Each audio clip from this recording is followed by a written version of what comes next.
Hello friends, welcome to a new video.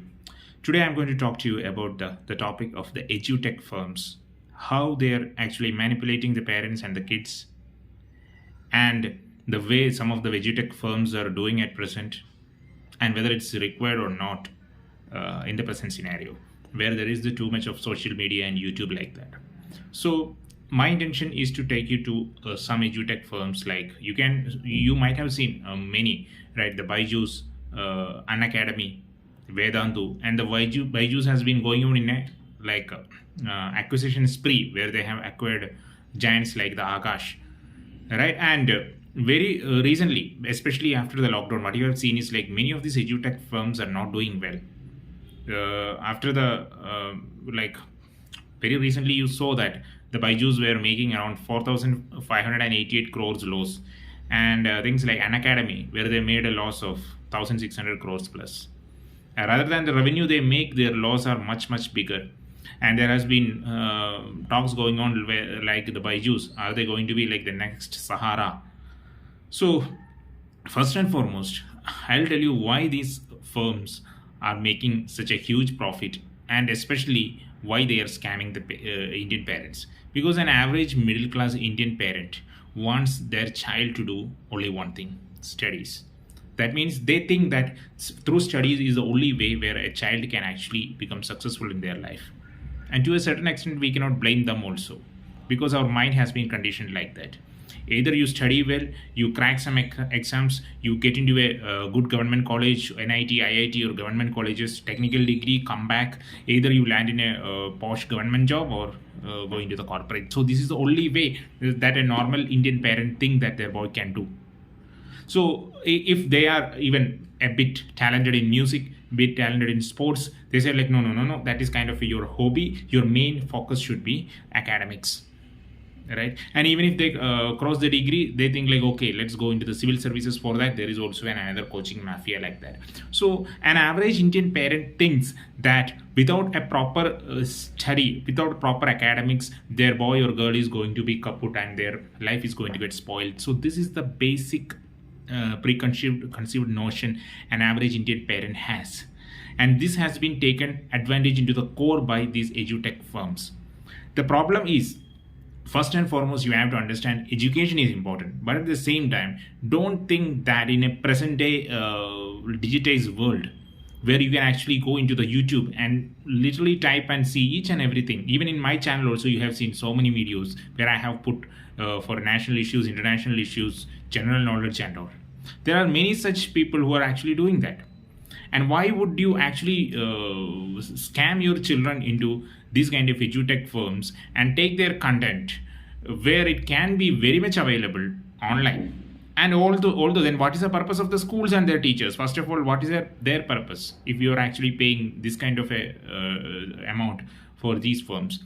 And I'm not really telling about that. I'm equally worried about one other thing, is the way in which these business development associates actually chase their parents and kids. Imagine a situation: someone from the Byju's are coming to your home, and they're telling like, okay, they gave one problem to the child, easy problem, he does it, and once in a while a little bit tough problem comes, and he's saying like, oh no, your child has some problem, and now you need Byju's and this tab and all. So you think that there is some kind of a divya jnana in that tab or something like that. The out of a sudden the child becomes a great prodigy. What he needs would be a good mentor, and a good mentor has to be his teacher, right? Then why the hell are you paying the teacher? You as parents, you also have that moral obligation to be a good mentor for their child. And many a times this kind of scamming things and unethical practices have made Byju's a laughing stock, and also have been many consumer court cases filed against them. And not only in that way, from the employee perspective also, the employee and the work culture in the Byju's has literally skydived. And you can see, you just search in the net and YouTube, you can see n number of videos about how a torturous life many BDS have been leading, at least 13-14 hours of work, and they are putting up and absolutely with no job security.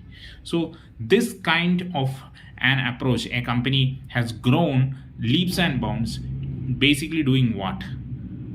Taking advantage of this preconceived notion of the average Indian parents and their insecurities. So this is a major problem.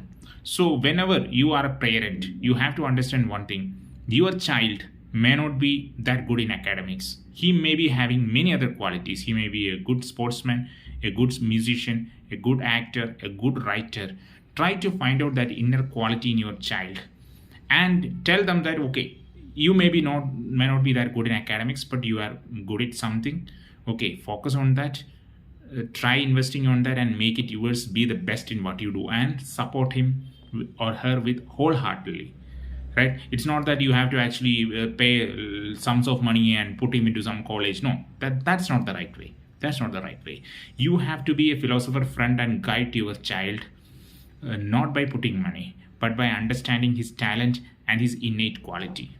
And this, why I am particularly very much worried about this is because I, being a teacher also, right now I'm not into active teaching, but I was being a teacher in the coaching industry for a time, and I do college lectureship for a time.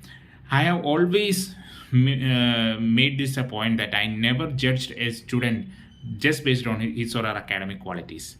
There will be some students, like some many backbenchers, even I have myself told it in the class also. Many times the backbenchers will be the ones who create history in many ways, because the out of the box thinking they have, the organizational capabilities they have, they may not be with with the students who are just only academically brilliant. So this insecurity, first and foremost, should be taken away from your mind. That's the only thing I wish to tell to the parents in general. So that's the reason why I did this video.